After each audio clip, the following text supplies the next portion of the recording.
as well, just because that way I have a lot of extra. I want to have different copies and things Yes.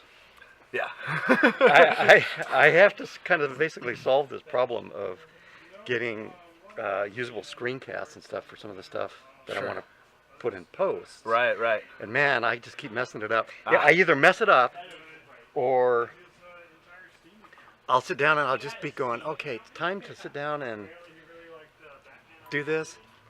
And like my nutty neighbor downstairs will come in and start vacuuming or banging on the ceiling. Yeah, it's like, oh, no.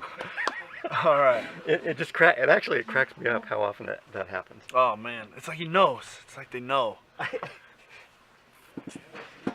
Oh boy, I'm hungry too. Yeah. We gonna eat on cam? We can do that. Sure. Yeah. I would probably at least nibble on it a little bit because I didn't eat anything before I came down. All right. Didn't even have my snack. Let's see. Let's get a little adjustment here. I think the thing is so heavy on the back. I just have this little cheesy tripod, and with the extended battery, it's the ball mount sinks just a little bit. Yeah, I think. Yeah, I think that ought to be okay, and then we'll. Yeah. Okay, that looks good. Woohoo! Cool. But I have my. Oh, coffee? My main.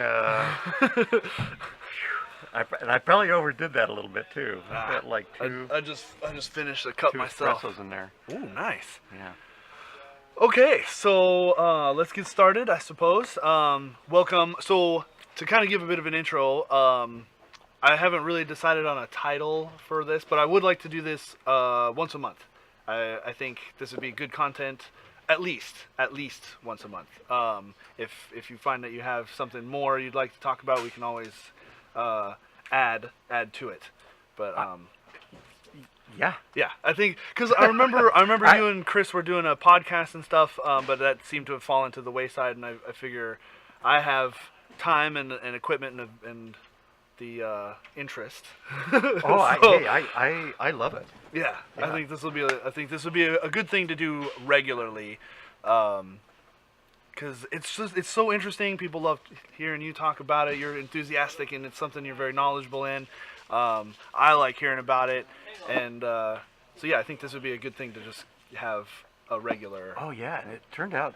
I mean, this comes off really good because. Just trying to do something like a screencast myself just doesn't work. Yeah. But this is perfect. I like being in this environment. I like being where stuff is going on. Right? It is kind of neat. These need to go to shipping. Oh, sometimes. Yeah, guys are working. This is awesome. I love it. Yeah. So I'm kind of gonna ignore chat for like an hour and a half, because the idea here is to just kind of give you a platform to kind of. Whatever is on your mind, whatever is interesting going on right now in your side of things, because you're involved with like the high performance computing stuff, the machine learning. I know machine learning is like the hot topic right now, and so toward the end, I'll come back and look at chat and we can take questions or something. But so I apologize to chat for now. Yeah, I'm okay to interact. I mean, part of the especially today, like the. When we did like where we talked about Docker, okay, I mean I was like totally into Docker right at that moment. Right. So that one was pretty focused, and that turned out to be really good content. But I tell you, today I've got oh man, I have a half a dozen or a dozen projects going on right now. Oh, that's cool. So I am like scattered. Right. And that's exciting. So this is like minestrone or whatever. Cool. All right, I like that. That's good. Man, so many things. I do. Where do you want to start? Since I just said Docker, I think I'll go ahead and start there. Start there. Sure. So let's do a recap of what Docker is, very short. Okay.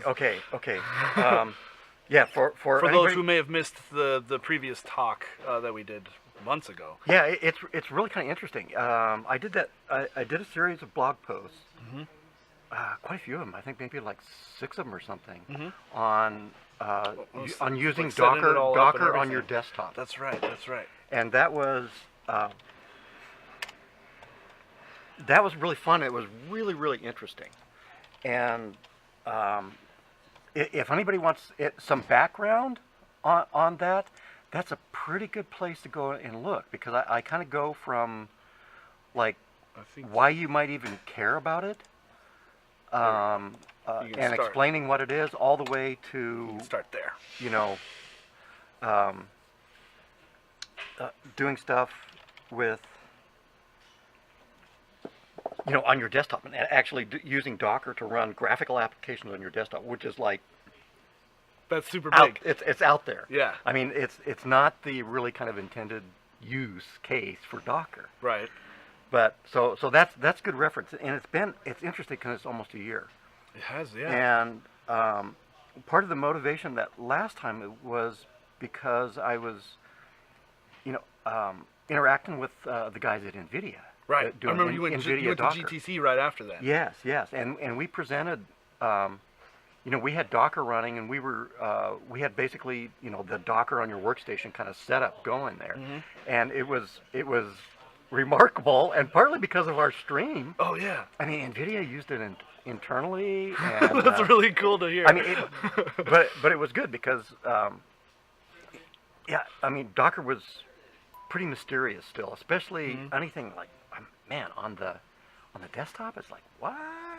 People are just in that world are not used to hearing or seeing Docker. Right. But it's becoming more and more and more and more, and just a simple recap of what Docker is. Docker is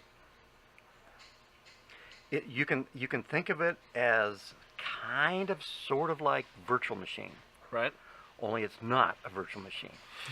It's you create a Docker image, and what your intent usually is just to have like a single application in this Docker image, and it has everything that it needs to run.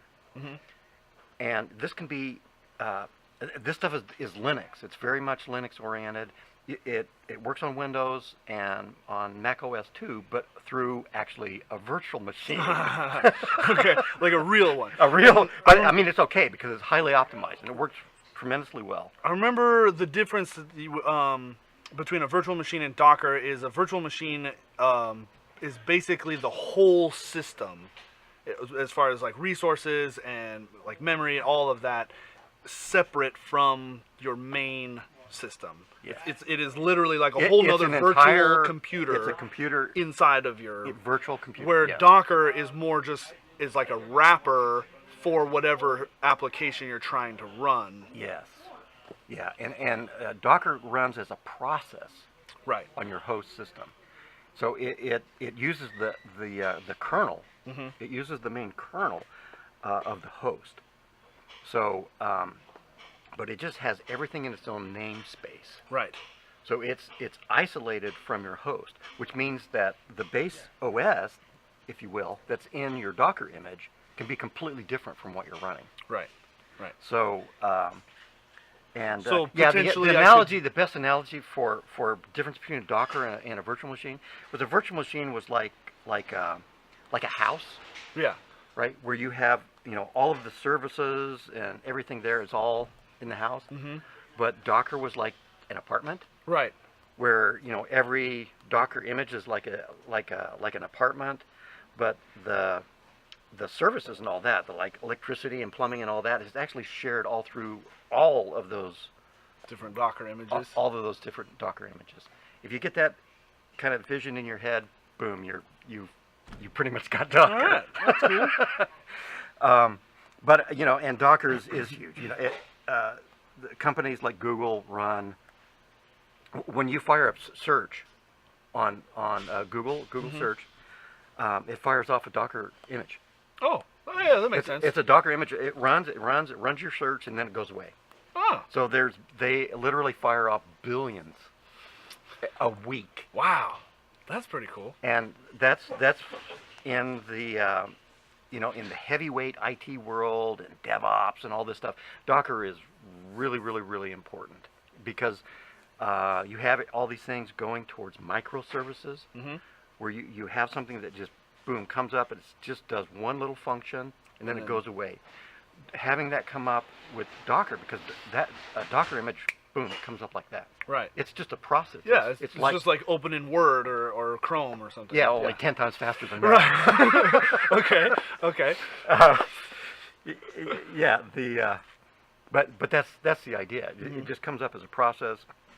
You do what you need. You can have these things all networked together in a big Docker cluster, a swarm and whatever, and so everything is communicating in, and then it can just go away and come back.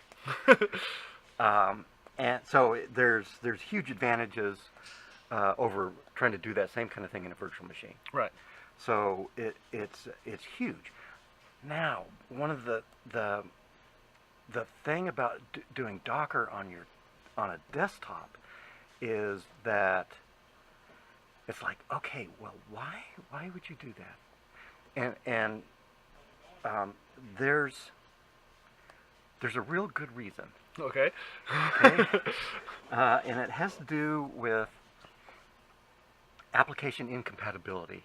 I was gonna say I could see an application for like software development, being able to run on different like how is this going to work on Windows 7 versus Mac OS or that kind of thing. Well, that use case right there that you're saying, that's actually a really good use case for virtual machines. Oh, okay. Because then you can have the whole OS, so you can see kind of how any weird little funky interactions are going to happen. Okay. But you're on the right track. Well, then more so different versions of the software? Different versions. Like I'm on Windows 10, but my point of sale software only works on Windows 7. I mean, that might be kind of a like that. Kinda? I'm not familiar with. Or Microsoft has native Windows Docker. Okay. Okay, so Microsoft's fully on board with this. It's not all just Linux. Okay. But the use case that is important for me, and I mean this is like 99% in the Linux world. Oh sure, okay? sure, yeah.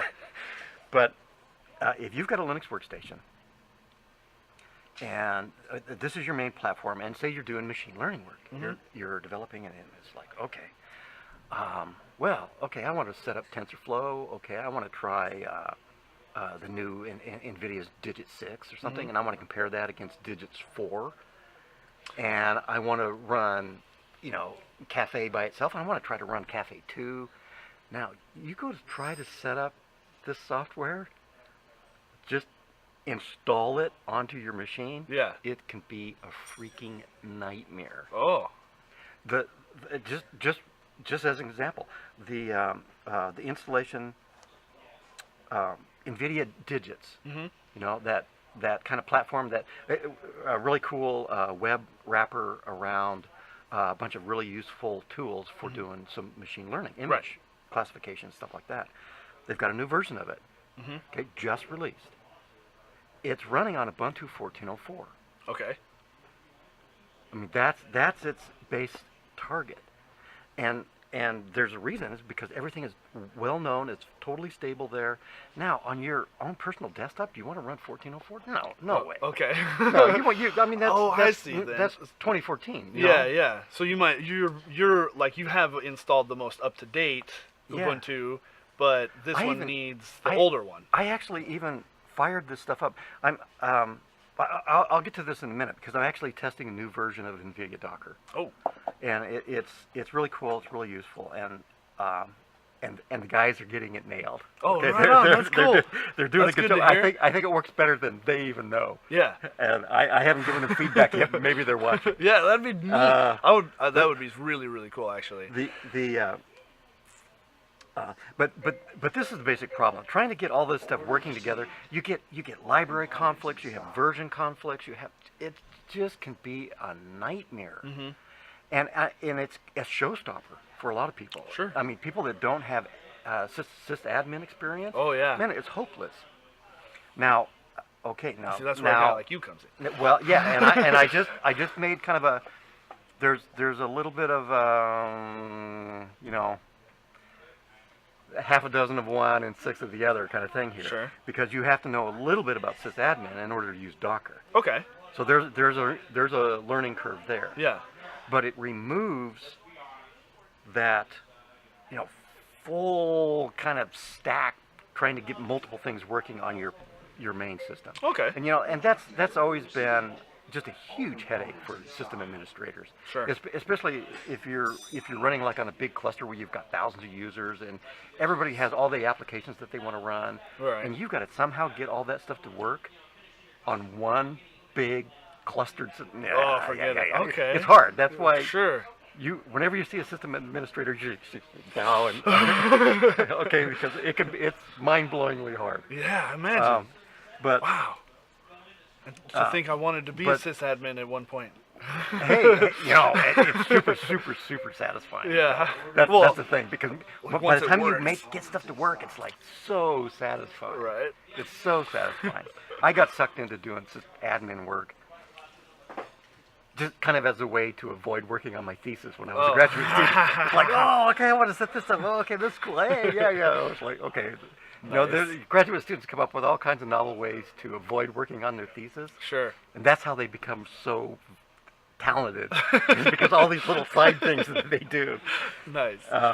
But anyway, I'll get back to it. Anyway, Docker can be very useful on your desktop. Okay. And I use it a lot when I'm doing system testing and stuff, because I can fire up, I can have a disk, I can put it on a new machine, and I can pull in some Docker images that I have set up for testing, like TensorFlow or doing some CUDA testing and stuff like that. I don't have to mess with anything. I just, Docker run, and it pulls everything down, I fire it up, and I run it. Oh, neat. Okay.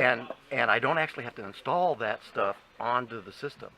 And that saves a lot of time. And yeah, it's really useful. And I'm going to build myself a new machine probably around Christmas time. Yeah.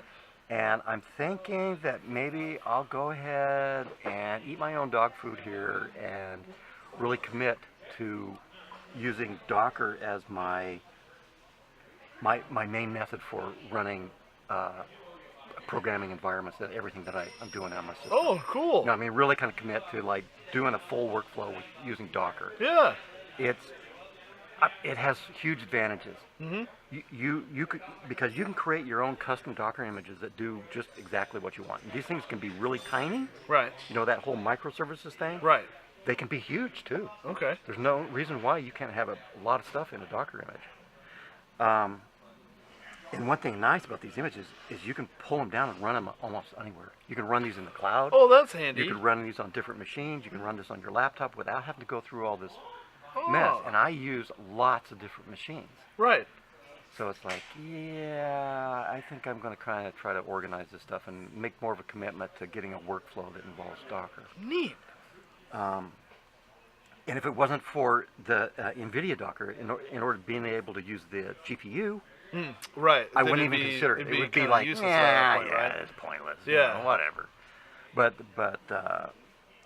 that's really important, and that's what I have been testing just recently. And part of the reason is because I'm basically committed to doing a talk at GTC. Oh, nice. Yeah, and I'm going to do a talk. Docker on your desktop using NVIDIA Docker version 2. Okay, and they're up to 6, I think you said? No, Docker, NVIDIA Docker itself is, when I did that series, they had basically just finished NVIDIA Docker 1. Oh, okay. And it's still out there and it's still widely used, and it's stable, it's good, but it runs as a plugin for Docker. Okay. They've changed how they're doing things now, and now there's a library. It's just better. It's more tightly integrated with Docker itself. Okay. And it's a better way to do it. The guys they've done a lot of work, and I just started messing with it. Yeah.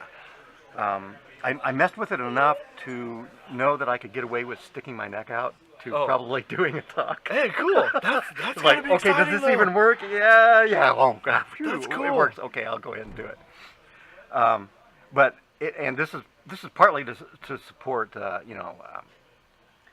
support the guys over at NVIDIA. Sure.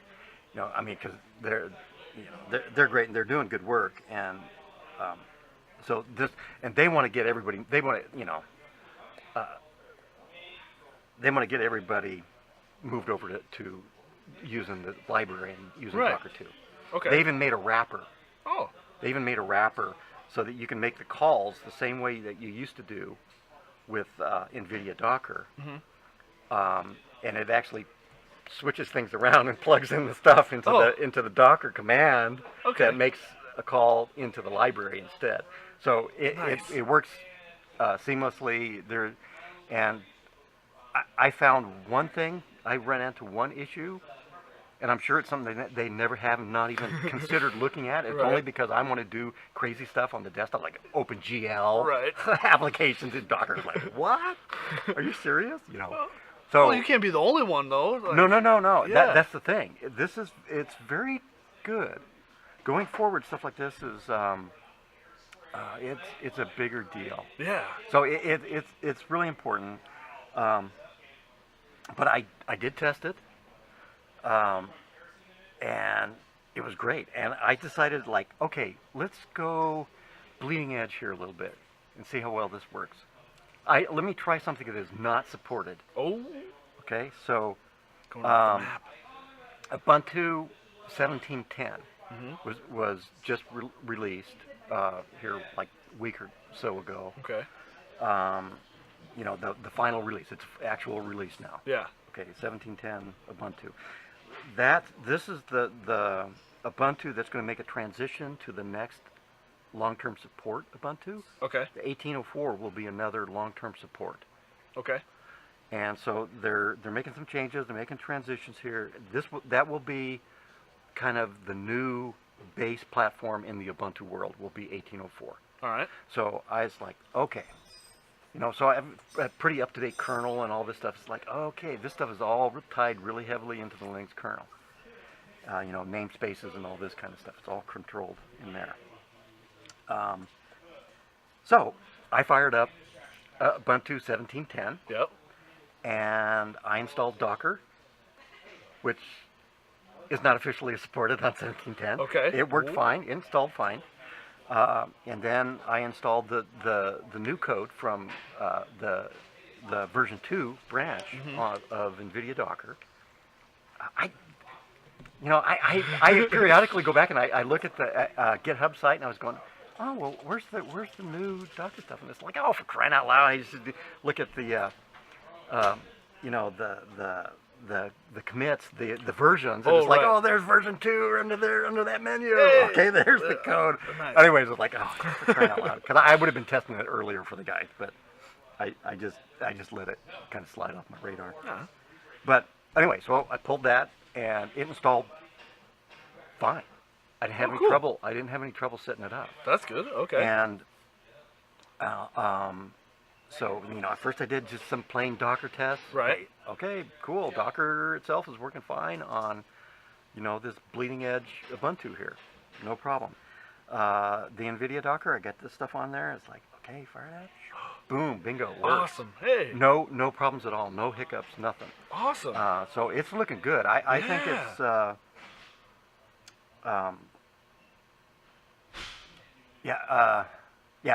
Jonathan, hey guys, we'll all you I'll NVIDIA guys. I'll help you move people to version 2. Right on.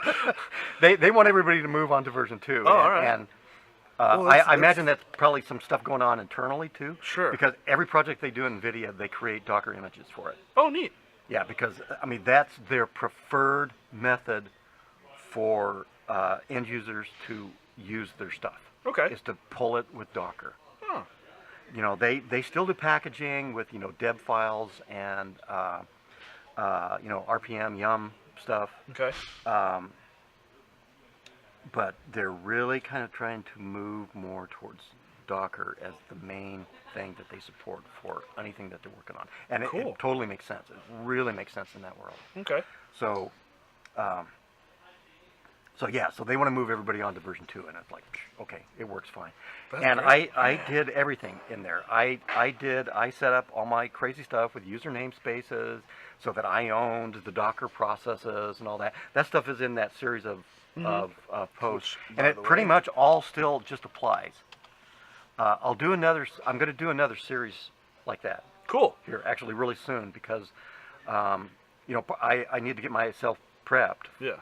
for GTC, and by GTC, this stuff should be golden. I mean, it should be totally good to go. Right on. So I'm going to do another series of how to set all this stuff up and what to do, and Well, I imagine it it all can't worked, be too man. much different, right? I mean, Well, was there oh, any man. reason to think that it wouldn't work on the new Yes, thing? there was a Oh. lot of reasons. Oh, okay. Okay. So Because this the is la- a the last- significant change coming to 1710 is a big the deal then. last time I did, I really, I did that last series of blog posts. Docker was itself was moving at a fairly slow pace. Mhm. Okay, but they changed their continuous integration Ah. and model. So they release like boom, boom, boom every month. Oh, wow. There's a monthly release of Docker. Cool. So and man, they are just. That's a serious production. Those cycle. guys That's- are really cranking. Wow. I mean, Docker is hugely important in the enterprise, and they have a commercial. Docker is a company. And Okay. They have support for enterprise stuff, Oh. and enterprise version that costs money and has support and all that. Right. I mean, it's really important. So, but anyway, so Docker itself has been changing rapidly, Mhm. and then this is a new version, library-based version of the NVIDIA Docker stuff that's Right. integrated into this. Okay. So I'm going, ooh, yeah, there could be maybe problems here. Ah, okay.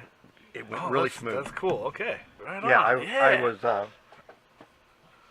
Yeah, I was Smooth is good. really happy with that. I ran into one problem, but I set everything up. I set up my user namespaces so that when Docker containers, when they fire up, I actually own the process. Mhm. With my own account. It's funny. You have to look at Docker before you realize what that really means. But I used the kernel user namespaces stuff to stuff that I had done in the first one, so that basically these processes run just like any other process that I would own and run, which is what you really want on a desktop Right. kind of implementation here. So that everything worked fine, pretty much the same as before, but I did wind up doing the configuration work for that a little bit differently. I didn't set up stuff in systemd. I set up stuff in Docker's own kind of configuration Okay. stuff using their JSON file configuration stuff. Oh, okay. And that worked fine too. That worked okay. That didn't work well before. Oh. Oh, that's So okay. so this is good. This is probably maybe the preferred way to do it. But that's anyway. So that worked. Oh man, I can go That's 2 the- hours right, on that's Docker. right. I didn't mean to do No, that. no. It's only a half an hour. You're good. But the only thing where I had some trouble where I didn't have trouble before was, I fired everything up, everything's working, I'm pulling images in, I pulled stuff that I did, Docker images that I created, quite a while back, everything worked fine, and I could run X applications on my desktop from the Docker container. Oh. Okay, so Okay.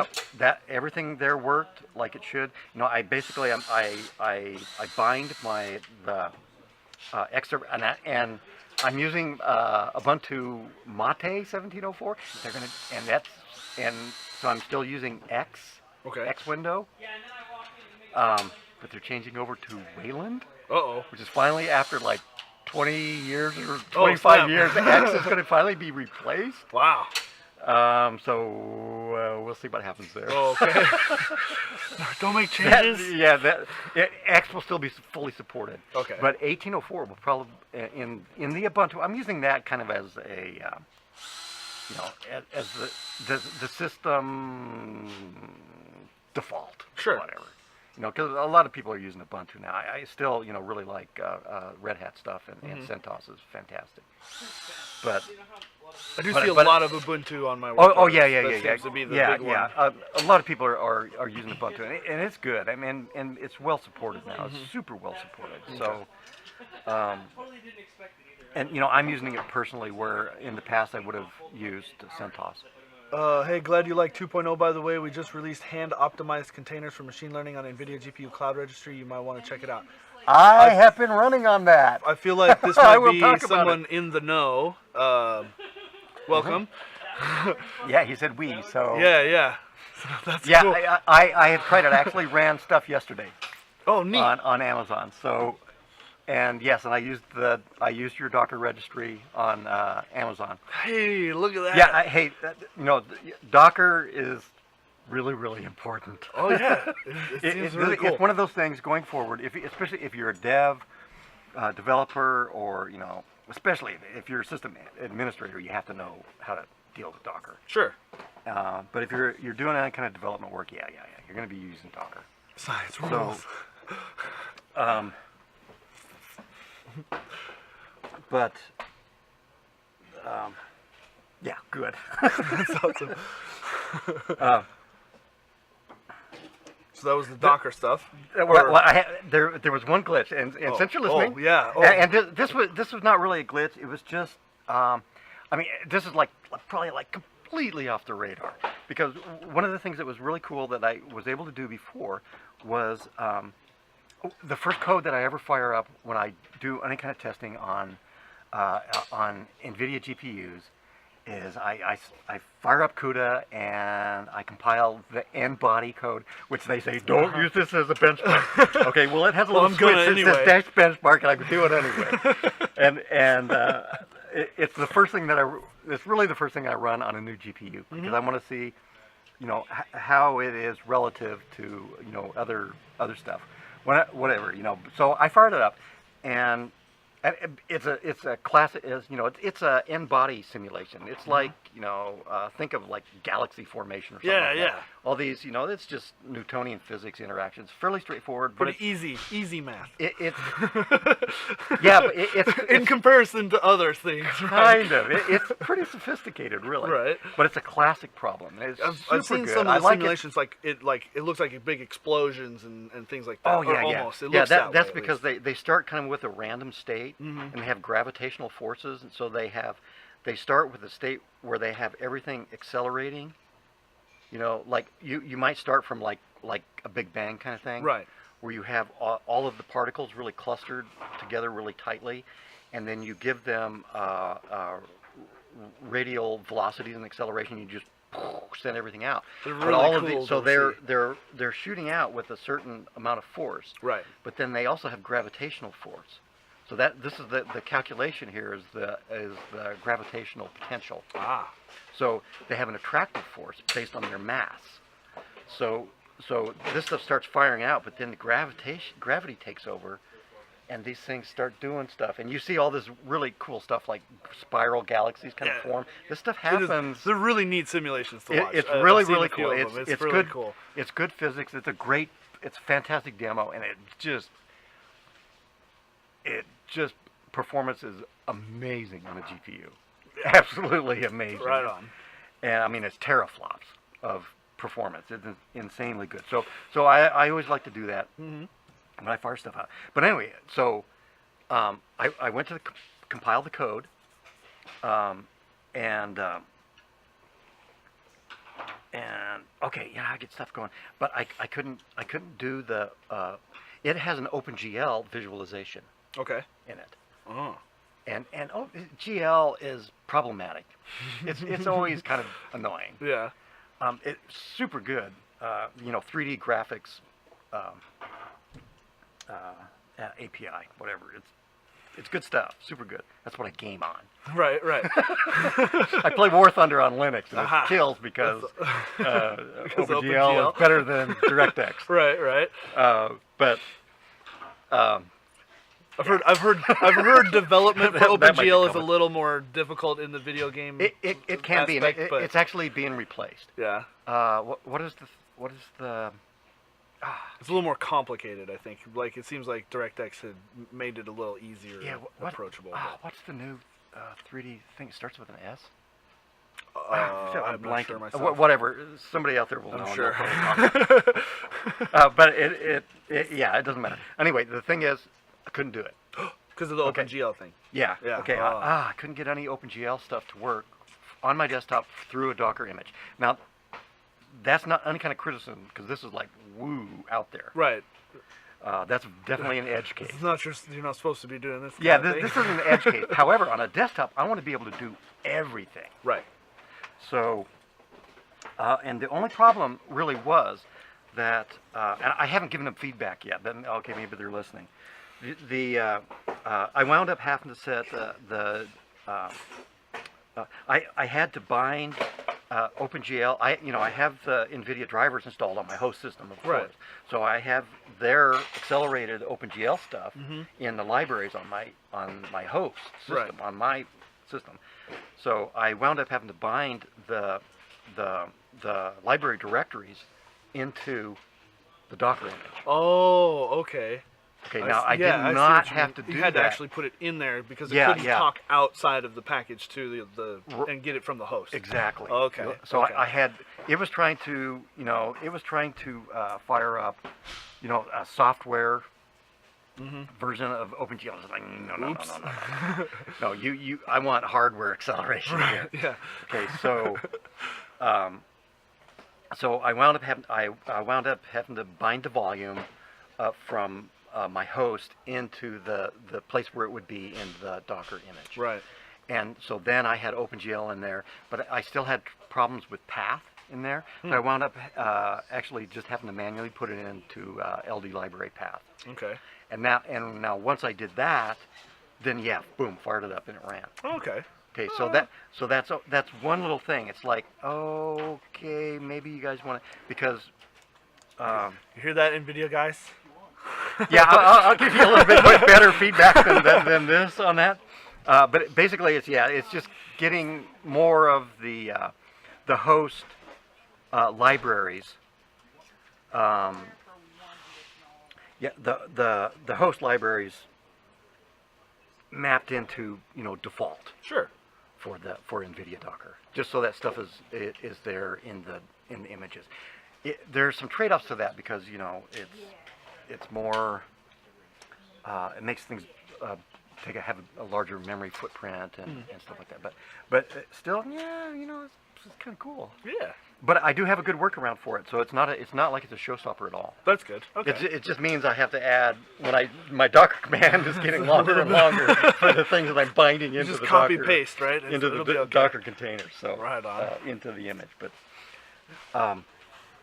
anyway, yeah, it worked great. So here it was, Ubuntu 17.10 bleeding edge on Linux distribution, just went final. Mm-hmm. I had played around with it before too, but it just went final. It's like, oh, okay, so I'm not gonna have. I didn't have any trouble, getting the NVIDIA drivers installed. Sure. Everything was in the PPA. Everything worked perfect. Nice. And Oh, fired it up. NVIDIA Docker 2, Docker installed perfect. NVIDIA Docker installed perfect. Everything ran just great. So I'm like, okay, this stuff is awesome. He says they're working on portable GL images based on GLVND. That's why. Stay tuned. Stay tuned. You heard it here first. Nice. Actually, a lot of you probably heard it here first. Yeah. Vulkan. Vulkan. the Vulkan. Vulkan Oh, thank you. graphics card. Thank you. Okay. What did I say? It starts with an S. Yeah, right. It's all V, right. Vulkan. Vulkan. Right on. So Vulkan. that worked out all right then, and Yeah. Everything It's seems- good. So anyway, so expect to hear more from me on Docker. sure. I'll be doing a new series, and I'll be exposing and talking about version 2, Mm-hmm. all of the stuff in there, and I'm going to do the same thing. I'm going to fire this up for a desktop use case. Right. And when I do my new system, I think I may make more of a commitment. Because I do a lot of local installs of stuff that I Sure. and for a lot of stuff, yeah, it makes sense. You're going to install your editors, your code editors and stuff like that. Yeah, you're probably going to install that locally. Okay. Matt, you could do that with Docker too. Oh, that'd be So, interesting. but anyway, I'm gonna make more of a commitment to using it like on a daily basis. Cool. Okay, so yeah, I'll probably do that with my new system build. Right on. Yay! All right. New system build. Yeah, that'll be fun. Anyway, that's probably good on the Docker stuff. And yes, I go on and on. Certainly by Monday morning, my submission for the talk will be submitted. I drug my feet and I kind of like, oh man, I haven't done a talk at a conference like that for freaking ages. Well, this is your practice.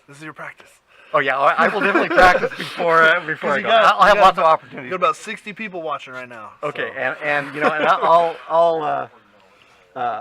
I'll do that on it's like some of the Python meetups and stuff that I go to too. I'll do a little presentation on how to fire up some cool Python stuff and use Docker to avoid headaches of setting up some of these machine learning environments. Oh, neat. Okay. That's the place where it's really golden.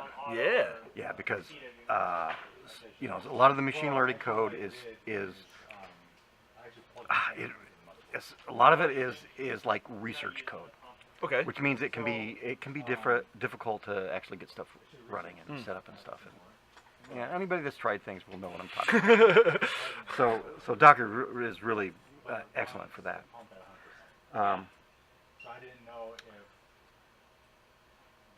Docker. Yeah. Got it. Yeah. Okay. That's good. That really helped me because I need to get my head into some of this, what I'm going to do with some of that going forward. Sure. And, yeah, I got to get that talk abstract submitted. I'm just going to do a short talk and then send people over to the booth because we'll be there and I'll do demos. Oh, that'll be cool. I mean that's what we did last year, and, right? Man, it was pretty. People really enjoyed seeing that. People that were very experienced with Docker came in and went, "Oh man, I didn't know you could do that." That's awesome. So that's a big deal. It was cool. I mean, Docker on a desktop is a little bit of a edge case. Sure. But man, there's some serious reasons for doing that. So I think going forward it's going to be a more important thing. That'll be cool. Yes.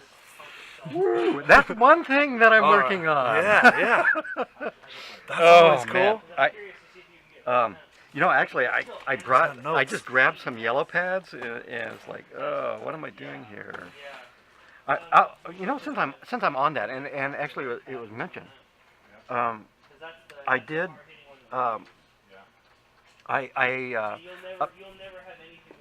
Amazon got a little bit of a coup here. NVIDIA and Amazon work together, and they've got Volta images. Volta machines. Talk about that. Yeah, they've got Volta hardware on. As like a beta though, like not everybody can do it, or was it like an open thing? It seemed like it was like a very small segment kind of thing. No. Okay. NVIDIA in their newsletter, or not NVIDIA. Misread or something. Well, okay. There's a little bit of that. Okay, I have multiple accounts actually with NVIDIA, but I'm definitely in the registered as a developer. Okay, NVIDIA. yeah, sure. And I have been that makes sense. You should be for ages. Yeah. But yeah, this actually came to the company stuff. Okay. So but it's the invitation to try out the new P3 images on, and P3. It's like no, that's not Pascal. Right. Not Pentium 3. Yeah, the Amazon machine image, Volta hardware, and this stuff. I mean, is it XM SXM modules, whatever. I scramble those letters around. The high end stuff, with the NV link between all the GPUs and all that. I mean, Okay. some really nice, very serious NVIDIA hardware up there as machine images on AWS. Okay. Okay, so that's really cool, and it is public. Okay. The stuff from NVIDIA was this is for registered developers, and you had to register into they're calling NVIDIA NGC, I think, NVIDIA GPU Cloud or something like that. Okay. And they have a Did you finish all the bracing for this guy? work is interfering. 8814 or something like that. Yeah, there's a bunch of 915. Oh, then I will take care of that. My bad. We got to work here. Hold, please. 915. Oh wow. Yeah. Really Boop good. boop boop boop boop boop. Boop boop boop boop boop boop. Yeah, a bunch of checkoffs missing on that. Oops. That. Nice. It's That. got a 1080 Ti in it. Yeah, the quiet one too, the ISX or ICX one, Nice. which was a little. I thought that was a little strange. Just for the overall build, I thought it was a little odd, but I guess they want it very quiet. Or we subbed it in because like the standard blower 1080 Ti's are a little hard to come by right now. Man, all those stupid coin So we miners. probably. I hear whatever. It's okay, but give me back my. they're not give as me back their efficient. GPU. When you start getting into the higher end cards, the electricity to like mining, I guess ratio isn't quite there. If It kind of peters out around the 1070 range, from what I think understand. it's a pretty fine line between where you actually make money, Yeah. versus how much money you spend on electricity and stuff like that. Right. That's why you just need solar panels to run your mining, dedicated just to run your mining server. There you Solar go. panels. There you go. Put a little turbine on your downspout on your. That stuff is just crazy, and it's like, to me it just looks like it's a giant pyramid scheme. It seems a In little. a sense, and I just I just keep cringing. That is something I don't this stuff quite is going understand." to collapse. It's either going to collapse or it's going to become the new way things are done in finance. I could, yeah. One or the other. I don't know which. I don't want to we speculate. can start talking into economics and stuff and how fiat money works and all of that, but that's a whole nother man. talk. Crazy. That'll be in a bar somewhere while we sip on scotch or something. I'm not really doing. Yeah. Let's not do that. Yeah. Anyway, just give us back our GPUs, you guys. Come on. But anyway, okay. Back to the Amazon, the ADO. Now, okay, so that was an invitation from the NVIDIA developers, and that you had to register for that into this NVIDIA GPU cloud, and get a key, an API key, to access their registry and stuff like that, to be able to use all the stuff that they're rolling together for this. So there was a little bit of a to get all of the cool stuff that they're really working on. Yeah, you do need to be a developer and register to use it and get an API key and all this kind of stuff. So, but I also just like yesterday got the newsletter, AWS newsletter, and the very first entry is Amazon now has availability of NVIDIA Volta GPU instances. So it's public. Nice. So those things are out there. That's cool. Yeah, it's available. Anybody can fire this stuff up. Okay. I don't have any idea how much hardware is available, but I tell you what, and this drove me crazy. I just got my first little bit of testing done yesterday. Oh, snap. And I posted it. I think in Random. Yeah, I think we don't so. want to pull this up maybe because I probably have oh. to make sure that I Secret stuff or might be some secret stuff. Oh, I okay, want to okay. be careful what I say. Sure. But It's always try to be I did say it conservative myself. internally here. It's but, okay. but the anyway, I had to wait a week to get my limits increased from 0. Oh. And it's crazy. You know, I've had an AWS account. Oh man, probably since in 2009. Oh wow. Wow. I used it right off the bat. Yeah, I was when it was that's first your there. early The- adopter. The only thing that they had was S3 first, and then EC2. They started having some instances. Now there's over 100 services on Amazon. It's freaking crazy. insane, man. It's complicated. but I did a bunch of stuff in 2010 actually, and I did GPU stuff. Oh. Okay. Yeah, the very first stuff that they had. I mean, that was another coup that Amazon had. They were able to virtualize GPU instances on the cloud really early on, and that was cool. That was super interesting, really interesting. and they've had that for a long time, and they've had K80 instances on there for quite some time. Okay. And that's just a workhorse GPU. But they never did put any Pascal GPU stuff Oh, I on wonder why. Amazon. Whatever, who knows? Yeah, But yeah. now they got Volta. Yeah. I'm like, whoa, So who okay, cares? Okay, cool. But yeah, it took a while for any of that. Google finally got some stuff, but I tried to access some GPU stuff on Azure and on Google, and man, it was just painful I gave up. Huh. And I gave up too easily. Okay, I didn't give up on Amazon just because I fought that battle before. Right.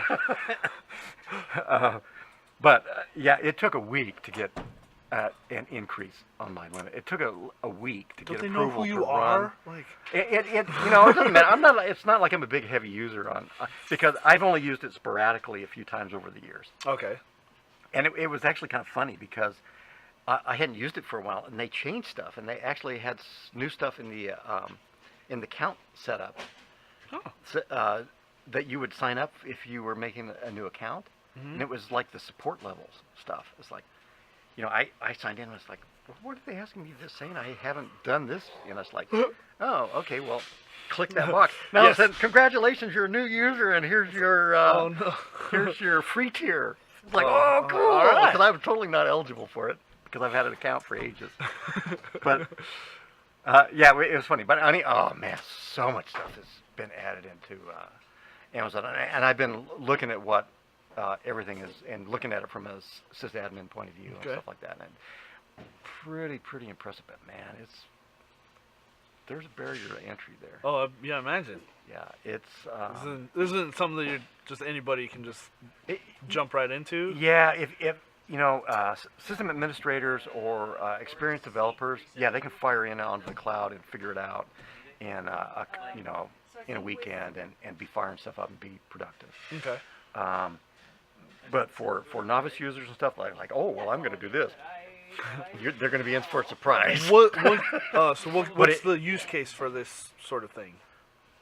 Is this like cloud-based machine learning stuff? Is this Well, yes, exactly. Okay. Exactly. I mean, that's the main drive here with these new instances. And Oh. Man, I'm taking a yeah, bite out of our apple. no. I actually proved that the cloud is cool. The cloud's okay, and this is something that is totally on our radar here. Oh, okay. All right. So yeah, the cloud, for a lot of hardware vendors, the cloud, you look at, the cloud's going to take over, and it's like, the cloud is what it is, and it's not going away. Right. And Yeah, it's too late. it's for like, that. yeah, you just deal with it and integrate it and take advantage of it. And I probably shouldn't say anything more. All right. That's enough. But yeah, the cloud's cool. I mean, in general, the cloud is cool. And but it's not a panacea. It's not magic. There's nothing yeah, there's nothing magic there. Okay. It's a lot of work to use it.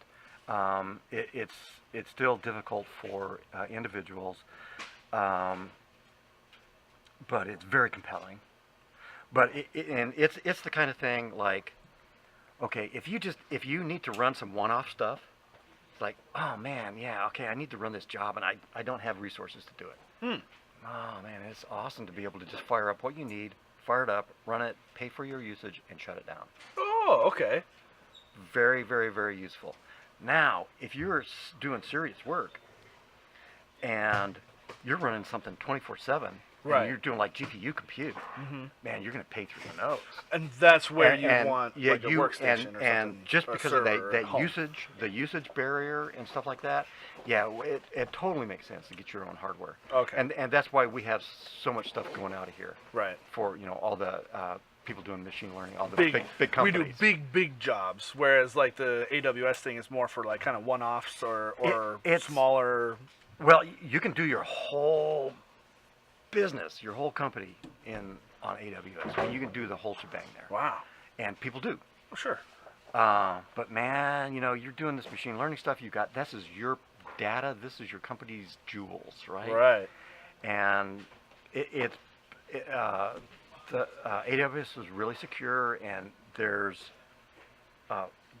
great mechanisms for moving data around and taking care of stuff. But still, there's a really big argument for running it in-house. Well, yeah. And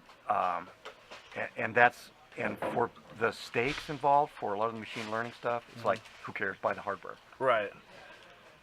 All right. Hey, that's cool. So Job security for me. But it's yeah, it's a good thing. There's nothing to worry about with the cloud. Cool. It's good stuff. But anyway, and this is awesome. It's like, because I haven't even had my hands on any of the Volta stuff is like GPUs super at all. fresh, It's super like, brand new. yeah, like man. they barely even talk about it.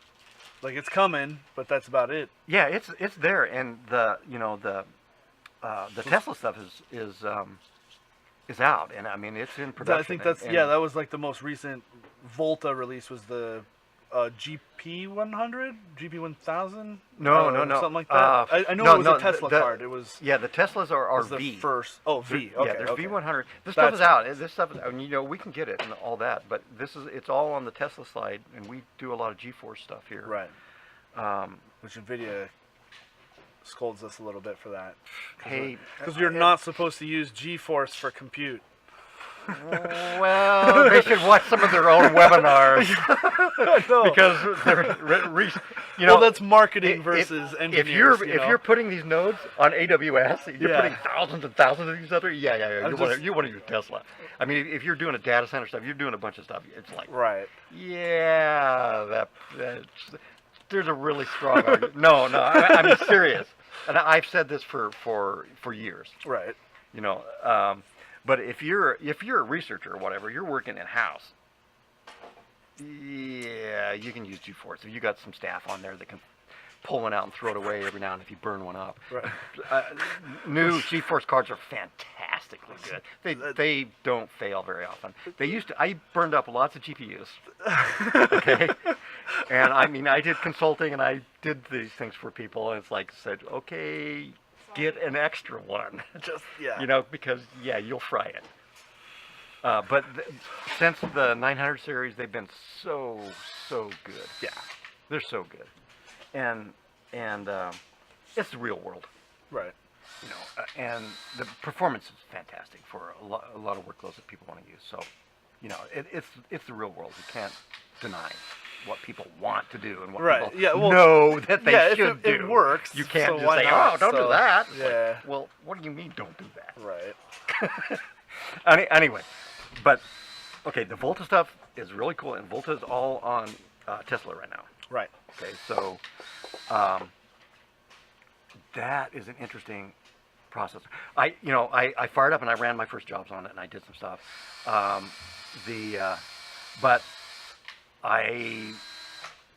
man, there was so much stuff. It's like, oh man, I gotta do this. Like, I gotta pull this in. I was like, oh, okay, well, I need this code to compile this. Anyway, but I did get some testing on it. It's an impressive card. Cool. That's good to hear. It's where it's going to shine though is in some of the new hardware stuff that's in there. Oh. And I have not done anything that really exposes the serious performance on Volta yet. Okay. So I can't comment on performance at this point. You know, for the first stuff that I did, it was good, but it was not like blew my mind kind of good. Oh, okay. You know, NVIDIA has been on this just amazing performance curve.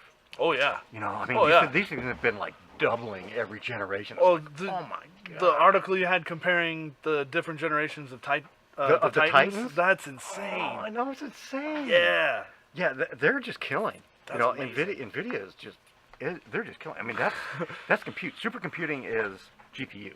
Right. You know, I'm going to supercomputing in like the week after next. I'm going to be gone for a week. Oh, snap! 2 weeks, huh? Yeah, and I'm really looking forward to that because all the, you know, the DOE machines, you know, Oak Ridge stuff is going in. That stuff, 95% of the performance on there is from the GPUs. Oh wow! And that should be the fastest computer in the world when they fire that thing up. Wow, that's gonna be cool. Okay, so yeah, this is really serious stuff. Yeah, that's amazing. Yeah. The GPU compute is where it's at. Yeah. But anyway, it's there. It's there. The P3 images are available on AWS. Cool. So check it out. So people can fire in there. Now, if you want to pull all the optimized work and stuff that NVIDIA's doing, you know, you need to be a registered developer. You need to get the API key to access their Docker registry. Right? Their Docker registry on AWS. You need to have an API key to pull images out of there, and those things are optimized for Volta, and that stuff I actually really have not tested yet. Oh, okay. Okay, so I've got a lot more testing to do on there.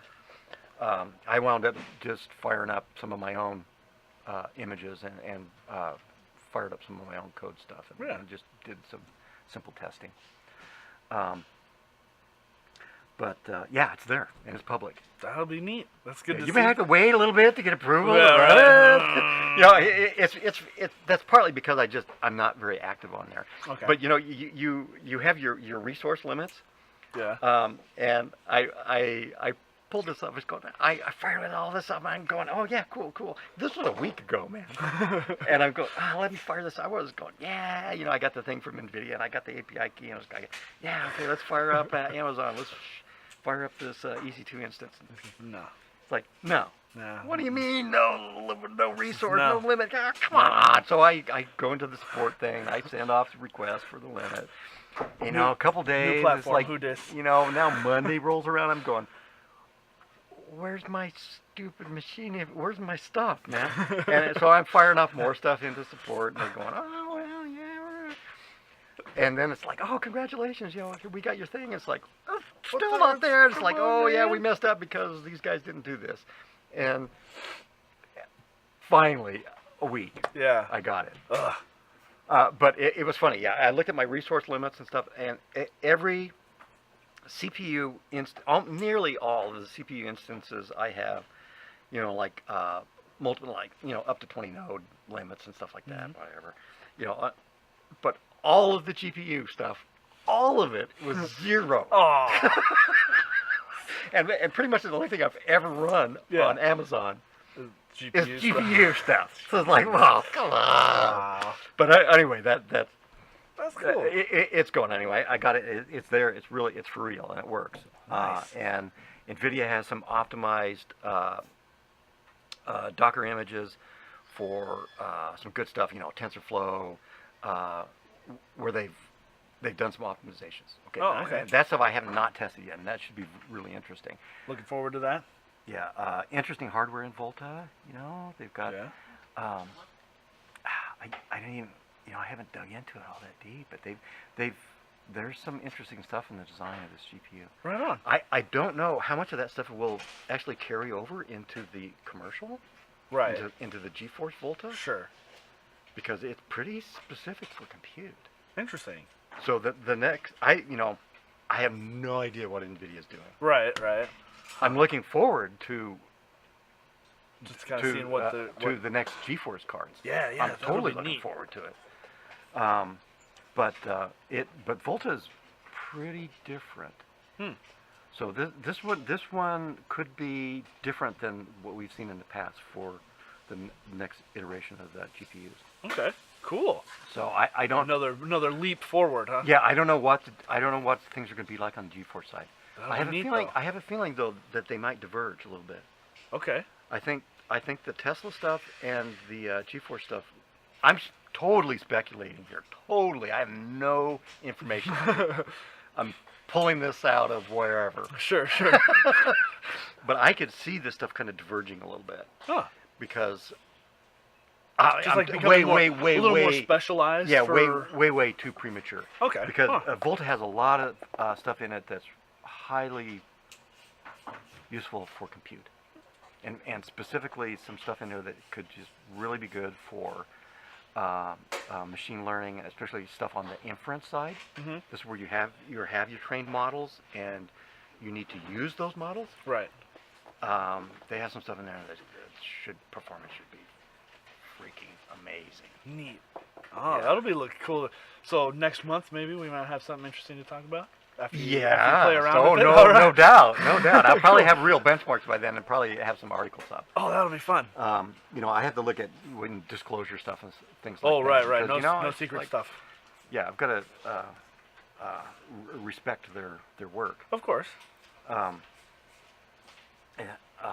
But anyway, it's really cool. I'm super happy to have access to that and be using it. Right on. Yeah, that was definitely one of the things I wanted to talk about. So, yeah, just the whole cloud thing. Yeah. That's something that it's been buzz for a long time. Yeah. And there's a reality check. I fired up, because I've been a sporadic user. Mm-hmm. And man, Amazon is just they're definitely the 800-pound gorilla. Oh, really? 70 to 80% of all the cloud stuff is on AWS. Well, that makes sense. Yeah, there's like 20% that everybody else gets to bite up. That's Google. Sorry. Google and Azure, right, and IBM, and Rackspace, and all of the other players, and a lot of the other players have gone away. Well, sure. But they're all dividing up that last little bit of pie. Huge pie. Right. but yeah, Amazon is they were the first. They were the ones that defined the whole thing. Right. The cloud is Amazon. They defined it. Wow. That was their thing. I had the pleasure of talking to a chief architect over there. Cool. And it was just brilliant. It was brilliant what they did. It was totally brilliant. Yeah. They .com bust. Yeah. Man, they bought hardware. Oh, I bet. For pennies on the dollar. Yeah. And because they were growing like crazy. Mm-hmm. It's like, oh man. Yeah, and their philosophy has always been, take the profits, invest it in the company, grow the company. Yeah. Which that's smart. Oh man, look at where they're at. Yeah. Look how much they've grown. Yeah. Insane. Especially being here in Seattle. Right. Like, oh man, you can't even go to downtown anymore. Yeah. They're taking over. It's nuts. Ugh. But all the satellite offices and stuff. It's ridiculous. Yeah. But so Amazon's pretty cool. I mean, it started off really simple. Mm-hmm. Selling books. It was storage. Yeah. I mean, the AWS or thing, to AWS, the cloud. Right. But yeah. Anyway, they got all this hardware, and they used it for their self, and it's like, okay, well, man, they just couldn't resist buying this stuff up. So it's like, well, okay, what are we gonna do with this stuff? Because we only use it. During the holidays, yeah, we burst and we use a whole bunch of stuff. It's like, oh, let's come up with a good way to utilize this stuff. Right. So that's when they started architecting the. How can we really make good use of this stuff? Get something going here. And so they developed all this stuff internally, and then it's like, well, man, they bought up so much hardware that's like, we've got all these resources. It's like, let's sell it. Rent it out a little Let's bit. rent it out. Yeah. Let's make That's it. cool. Let's make it available. And it was brilliant. It was absolutely brilliant. And so they really kind of defined that. There's some other projects. Eucalyptus was around for a long time, and they basically were compatible modules that stuff that was compatible with what Amazon was working on, and you've got OpenStack and you've got all kinds of good stuff now. There's open source versions of cloud management for hardware resource management. Okay. But Amazon defined it. Wow. They did it. Wow. I totally give them credit for the cloud. Sure. That's something I think a lot of people don't quite realize. Yeah, and some people might call me out on that too, but I think that's totally true. Yeah. It was just brilliant. Huh. And but because of their philosophy of investing, and oh man, they have really interesting ways that they work there too. Oh yeah. All of the little groups in there are kind of autonomous. Oh. They have to provide their own like IT support and stuff like that. It's a really interesting company. But as a result of how they do things, it's just grown and grown and grown and grown and grown. It used to be S3 storage, Right. and EC2 machine images. Yeah. Fire up a virtual machine and log into it. Right. Wow. There's like over 100 services on there now. You open up the page, and it's like it's all in all these little categories, and there's so much stuff on there.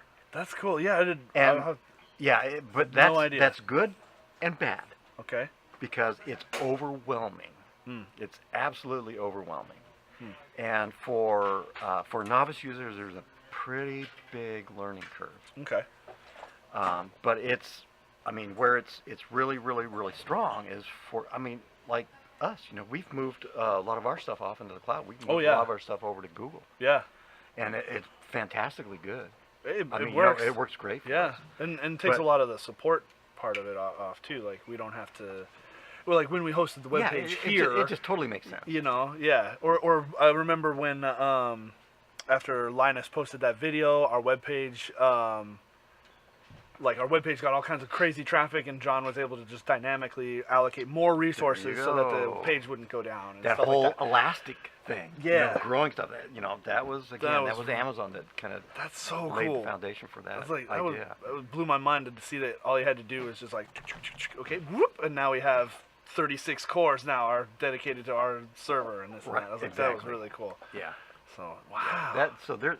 I'm sure that's like a small little easy thing for what the scheme of everything that they are big capable businesses, they moved their IT stuff into the cloud, and it's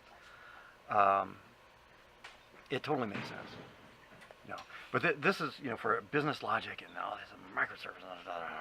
It's a very good thing.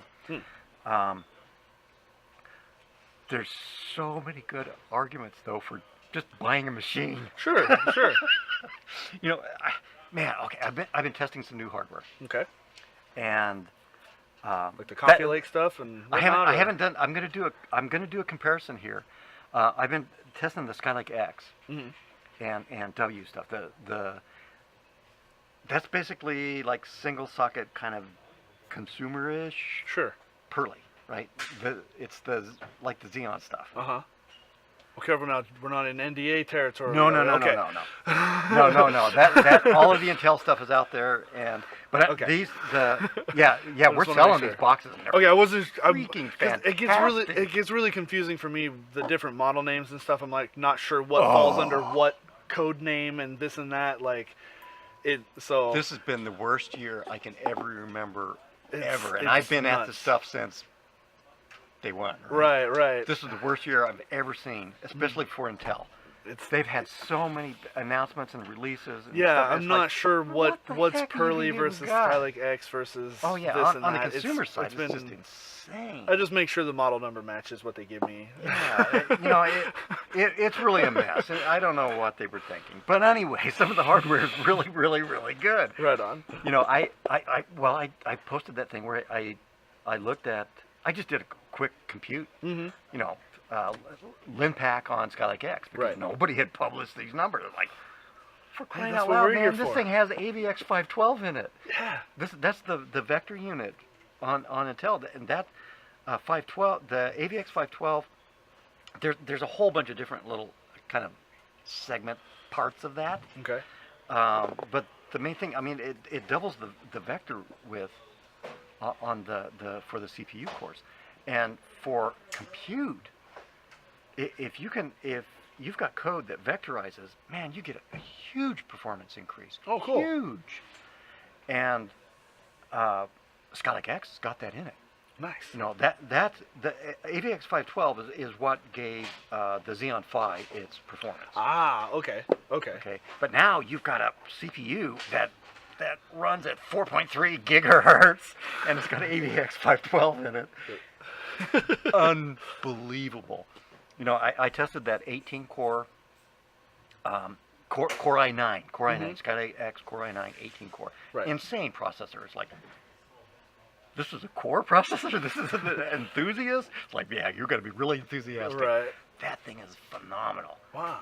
Okay. Wow. Almost a teraflop double precision Linpack on that thing. Wow. I mean, it performs, honestly, I had limited memory for the size of the job that I could do on that machine. That's a problem with some of the stuff. But I compared it against a dual 2690 V4. Yeah. Which is, those are like 14 core. That's fantastic. That's still current. Right. Xeon, Yeah. right? And dual socket, right? So 28 real cores here. 56 hyperthreads, whatever, but it's 28 real cores. And that 18 core i9 basically performs just as well. I got better huge. performance on the dual Xeon because the dual Xeon the system I tested had 512 gigabytes of memory in it. Right. And I used all of it for my test. Wow. I ran a really, really, really big performance job, so I was able to push that thing over a teraflop. But if I limited the memory size on that, on that 2690 dual down to the same memory size that I ran the Core i9 on, they're like on par. That's incredible. That's incredible. Wow. Yeah, that's amazing. That's an incredibly good processor Yeah. for compute. So I was totally impressed with that. Everything is dynamic. You don't know how fast your CPU is going to run because it's all power draw based. And you start off something that's just like a single core, and man, the clock speed on that is way high. Right.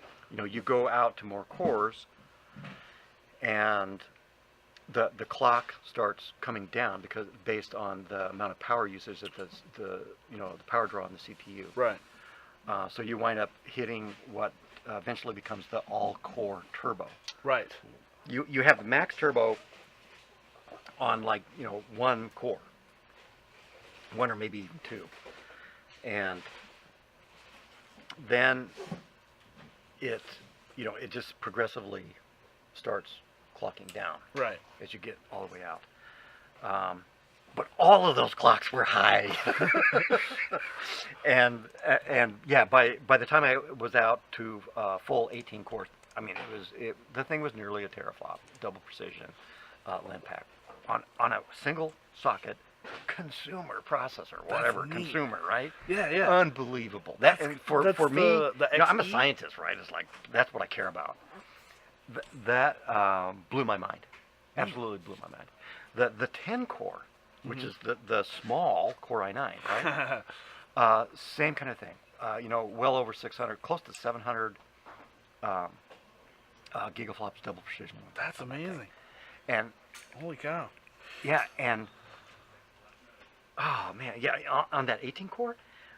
By the time I got that, it has lower clocks Right. than like the 10 core, Yeah, that's but it usually stays the case. at a higher clock rate for longer. Oh. So that 10 core, by the time you're running on 10 cores there, it's down to its all core turbo. Mm-hmm. You know, its lowest all core performance setting. Right. Which is well above the base clock, which Right. was completely useless. But the 18 core was still at a fairly high level, so it outperformed it Oh. by a significant amount. Okay. It was really interesting to see that. That's a pretty darn good processor. Yeah. I'm totally impressed with that. Um, and of course, I've got two Titan XPs slapped onto that board too, which is yeah, this thing is awesome. I'm not going to build myself anything that's nice, okay? But Yeah, but at least you get to play with it at work. Oh That's man, cool. this thing is awesome. Yeah. But yeah, totally impressive. And actually, just the other day, I took home the 6-core processor, Mm-hmm. Skylake X, which is different. It doesn't have. It looks like it probably doesn't have as many PCIe lanes. I don't know what all the difference is. You know, it's not. It's I not can't the, keep up. Oh, I know it's crazy, but it's got a high clock, Right. and it's still got the AVX 512 in it. That thing did. This is a 6-core desktop processor.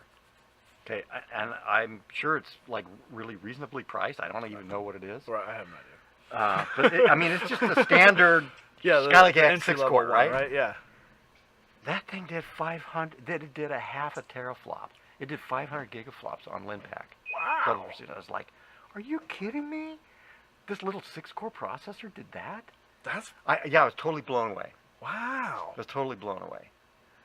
For CPU, man, you know, a desktop kind of thing. These things are really good. I mean, you could use this for serious compute. That's neat. You know, I wouldn't hesitate to recommend it. In fact, I have recommended.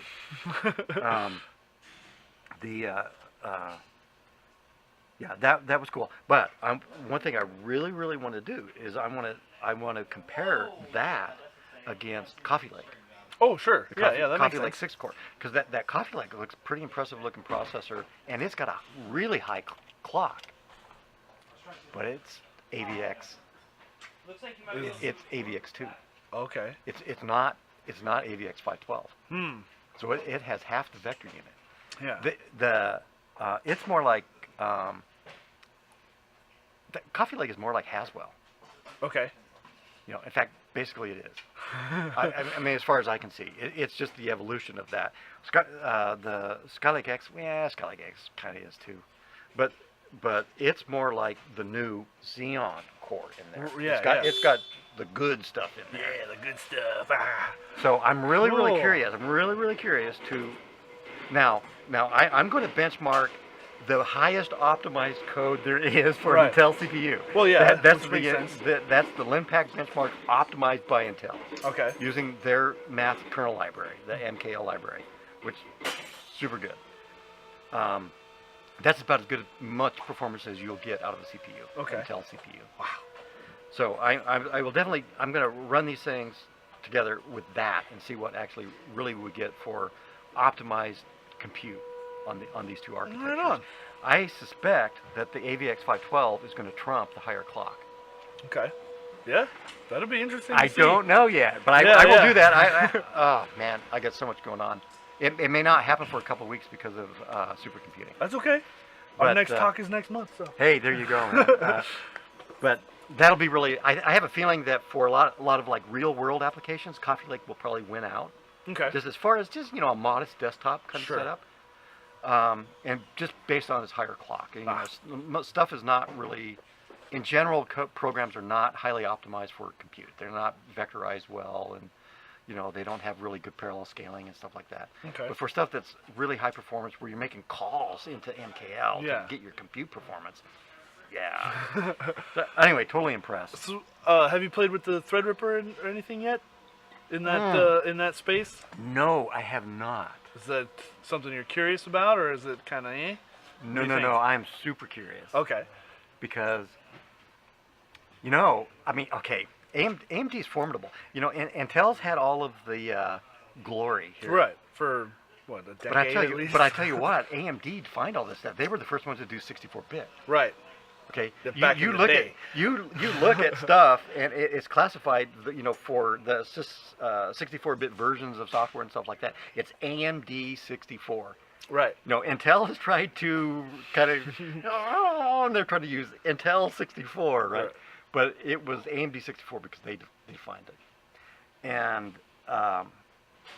then the Opteron, the AMD Opteron, man, that's what was supercomputing. That was the processor. Right.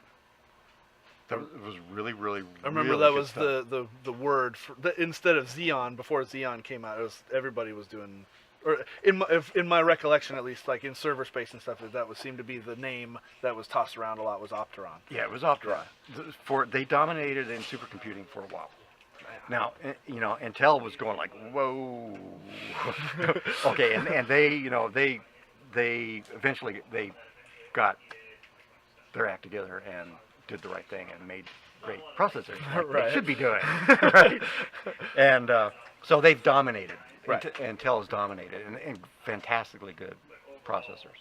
So AMD is kind of like, ooh, we're back. Yeah, that's been the general consensus. Is like, Yeah, and yeah, I'm kicking the door down a very little bit. very curious about Threadripper. And Epic, of course. Epic right? is what I'm actually. That's the one I'm really excited for too. I want to Yes, see yes, these yes. single Oh, proc, man. 8 GPU, Oh. like that. I'm really curious to see what X8, can actually be done. X16, like full speed, full usage. I want to see some hardcore GPU stuff going There's on. potentials for gotchas in there, Yeah. and actually Threadripper, this whole Ryzen and all this whole architecture is brilliant. Mm-hmm. I mean, this is the old AMD. This is brilliant. Yeah. But it's they're optimizing their yield Mm-hmm. and setting things up in really kind of an intelligent way. But if you look at especially like Threadripper, it's essentially like it looks like two processors. Yeah, you look at the bottom of it, and it is. It's two like processors. holding two of the old AMDs. Actually, I have two of these. It does look like it's like this. Yeah, like they're and- right next to each other. and it kinda, is. And it's silly. Yeah. The thing is that it's connected right there. Yeah. And it's the new iteration of what their hyper transport, which is on the Intel side that would have been the QPI bus, and now whatever it is that they've replaced that with. But so these things communicate tightly, and they use PCI. Interesting. They use PCIe lanes get used Oh. in this communication layer. So in a way, this thing, it's a single socket, but in a way it looks a lot like a dual. Interesting. Okay. Huh. Now, which is brilliant, and Epic just boom blows It's that just out bigger even more. because now it's like 4, right? I think like Yeah. Epic is like 4, basically tied together like that. Yeah, I don't even know how this. I have not dug into the That's what I've architecture heard. enough. Yeah, is it 4 or is it just too big? From what people Maybe it's 4. have said, it's like 2 Threadrippers glued together. Oh, is it really? And Threadrippers like 2 regular Ryzens glued together. There's no reason not to. They had 8 socket Opterons. Wow. Early, I mean, and 8. Hyper Transport was awesome. It was really good. 4 dies is what they're It saying. is 4 dice. Yeah, Okay. I wasn't sure if it was 4 dice or not. But, The thing's monster. It's like it makes sense for yield and production. Sure. And I'm super curious to try it. Yeah, The thing is, this I'm thing, excited it's to got see. loads of memory channels and loads of PCIe lanes. Yeah. That's what's So- exciting. Now here's the potential gotcha, and I don't know this yet. And I could probably figure this out from Threadripper. And I really I'm doing some hardware testing again. I haven't done any for a long time, and yeah, I am really curious about Threadripper, but partly because here's the problem, and this is kind of a classic one, and this is because what I want to do with these processors is run GPUs. Right. Okay. Right. Okay, I'm sorry, guys, but Hey, well, this is the real but world. that's Okay, where GPUs exactly, are where it's that's at. where it's at. So And that's part of the reason why Epic looks so intriguing. Exactly. 128 PCIe lanes. right. It's like, oh, for crying out loud. Now, yeah, and that's even for the single socket. That's even after that. I think that's even after the PCIe lanes that are used for the I think process that yeah. communication. Right. I think that's the way So it is. Those are the ones that it's are. insane. That's what I'm saying. One processor with 8 full-speed GPUs. Like You should. that's gonna be nuts. I don't know if you can get 8 or not, but you can probably get 6. Okay. And it's Like, yeah, I'll take it. Yeah, that'll be amazing. Yeah, that'll be awesome. That's gonna be so cool. Yeah, so that's the most intriguing thing, really, there. Now, but here's the gotcha. Here's the thing that I do not know. And this is interesting because I just dealt with it with, helping a customer out. Really nice guy. Had great conversation. We talked a lot about architecture, and I tried to get the right thing for what he was trying to do. But one of the things is when you're doing GPU compute, okay, computing, programming, everything. This is what you do. You write to memory, you read from memory, and you delete memory. Mm-hmm. That's it. That's the only thing that happens on a computer. Sure. That's really it. Okay. Now, no matter what you're doing, it all comes down basically to that. Mm-hmm. Now, when you're doing GPU compute, your stuff starts on the CPU. Right. Okay, and you allocate memory there. Everything gets set up there. Now, you transfer and pin and buffer and whatever memory onto the GPU card's memory. Okay, now these memory accesses are going over the bus that the GPUs are connected to. Right. And that's PCIe.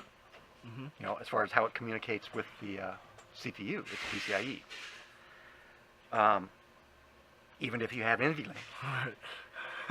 There's some other things, but now think of this situation. You've got CPUs, so you've got these cores. They have memory channels, so they essentially, these cores, whatever, they're kind of like separated. There's communication overhead from memory between different cores, and Threadripper has a transport layer between two processors. Right. Now, and so these processors then have their own memory channels. Memory that has to communicate across that lane takes a performance hit. Similar to like the dual Xeons with the QPI. It's exactly that. Ah. It's exactly that. Now, those PCIe lanes are also tied to the processors. Okay. Okay, so they're out here. Now you've got your GPU sitting out here. Mm-hmm. It's just this situation where, okay, you've got memory sitting over here. It's basically assigned to this CPU, whatever. That's where it was allocated. You've got, now, to get from there to a GPU, worst case, you can have to go across that interconnect in right. there. This, what? Is the I didn't even know Infinity what they call Fabric? it. Is that which? Is That's that what they're they're calling it. The bit that. Yeah, it's the replacement of hypertransport. It's the Infinity Fabric. Yeah, awesome stuff. Okay, now this is good though, but still, you have to go through there, across that. Now, your GPUs are connected to PCIe lanes that are attached to those things too. So you could potentially have to go from here, over here. Right. Oh, okay. Rather than going from, okay, you've got a GPU that's assigned to this one core is basically managing the memory transfer and code transfer and stuff between the GPU and stuff. And if you can pin all that memory and everything this way, then you're good. But if you're utilizing multiple GPUs, right, you gotta kind of like spread that out. You gotta spread that. Now, you have a potential in some cases where this GPU needs to get memory, needs to transfer memory, needs to communicate with this GPU over here. This is where like things like NVLink really come in because that just avoids going all the way out. around, kind of. But on a lot of platforms like your Threadripper or Epic, whatever, you might have to go out through that CPU space and traverse a bunch of stuff, and you could take some performance hits there. I have no idea what the reality of that's going to be like. Sure. And this is the kind of thing that everybody's aware of with GPUs because GPUs are so important and been working around problems like that for ages, since day one. Like, oh, okay, how are we going to handle this Maverick traffic? Huh. That's the main issue. Memory's everything. That's one of the main limiting factors. Okay. But so I don't know. I don't know how Threadripper is going to behave. Yeah. Interesting. I don't know. I don't know how modern software is going to behave. How is TensorFlow going to behave with multi-GPU on Threadripper? Yeah. I don't know. Ooh.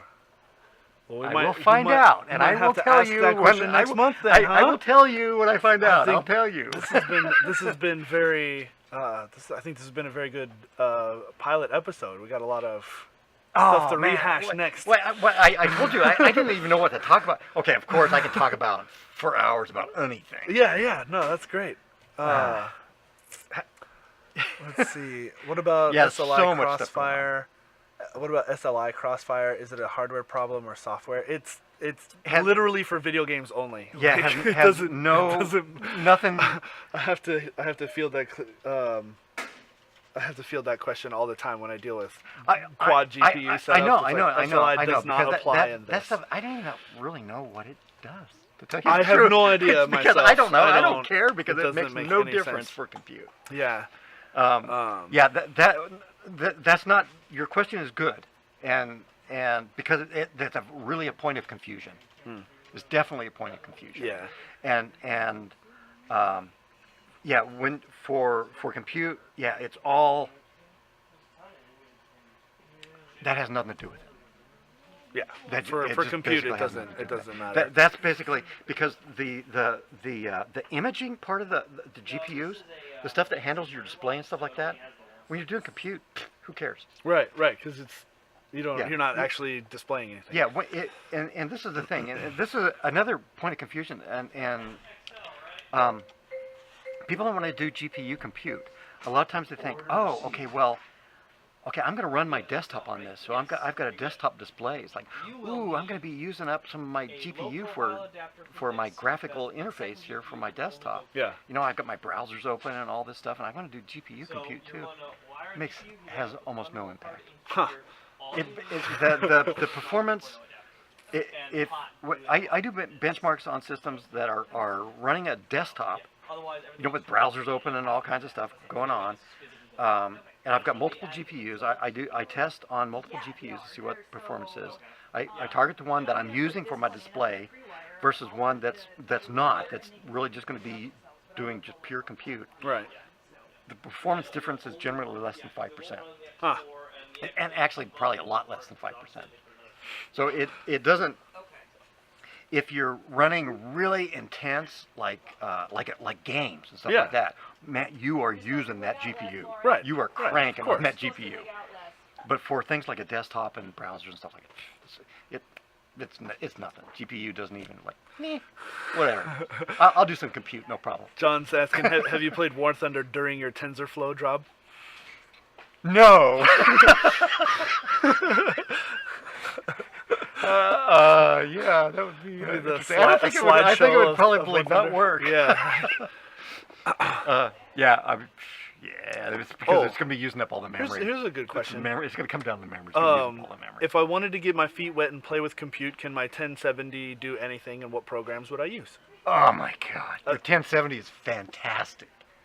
I have that's my personal card that I use is a 1070 in the box I'm using right now, and my new build I'm thinking about using 1070 Ti's. Oh, there you go. Cool. And probably like 2 of them. Yeah.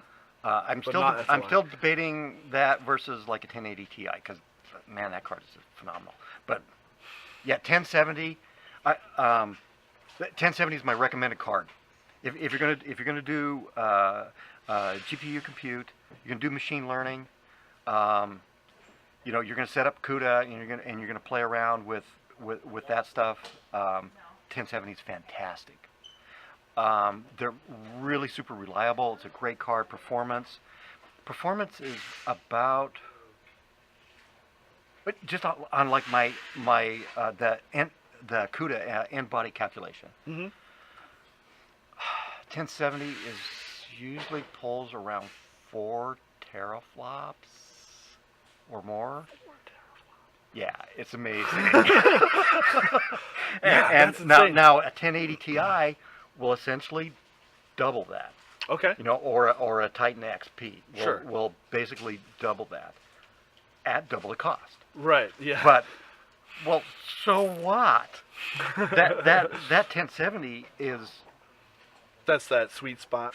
Yeah, that's as good as Titan X Maxwell. Snap. Okay, and this is a 1070. This is an inexpensive card. This is the fantastically good card. Definitely, yeah. When I don't recommend cards lower than that. Mm-hmm. Although they're probably okay too, like the 1060 or maybe even the 1050. You can do everything on those cards. Sure. It just might take longer, right? Yeah. Yeah. But the 1070 I think is probably the sweet spot. Mm-hmm.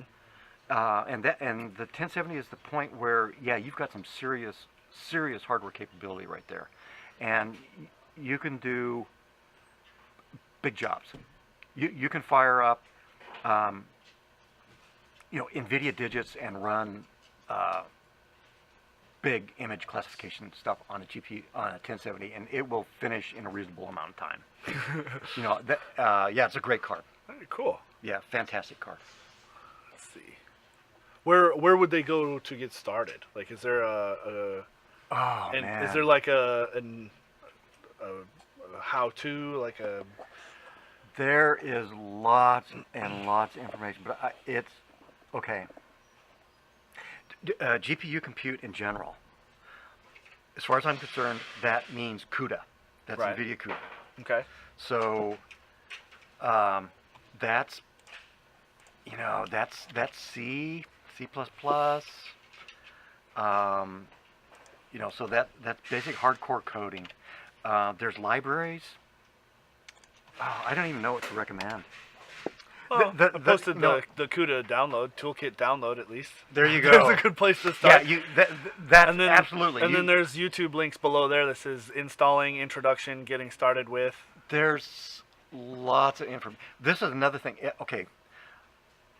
NVIDIA did a whole bunch of things really, really right. Mm-hmm. And one of the things they did early on is they developed a very, very strong ecosystem for GPU compute around CUDA. And so there's huge community. And their education resources are widespread. Cool. So there's it's not simple stuff. I mean, this is not. Man, not something my mom is gonna. Just I mean, do. if you're doing really GPU coding from scratch with CUDA, it's a lot of work. I mean, you're doing serious programming there. Okay. Now, the thing where this is really, really, really great is if you want, and I recommend this if you want to dive into stuff, and I recommend that you move into machine learning. Mm-hmm. Just in a general sense, machine learning. Yes, learn Python, because there's Python APIs for all of the machine learning frameworks. So you can run TensorFlow and Caffe and Torch and everything all from Python. Yes, this is another project that I've got going on for you. There's this is cool. I'll talk about this a little bit. Okay. Because these libraries are GPU accelerated, so you can set up, like, you can do the machine learning stuff, set stuff up with the Python APIs, which are reasonably easy to use, and then fire off these jobs, whatever, do this really amazingly cool stuff. you're going to be maxing out performance on your GPUs. Cool. And you don't. This stuff is all just from Python.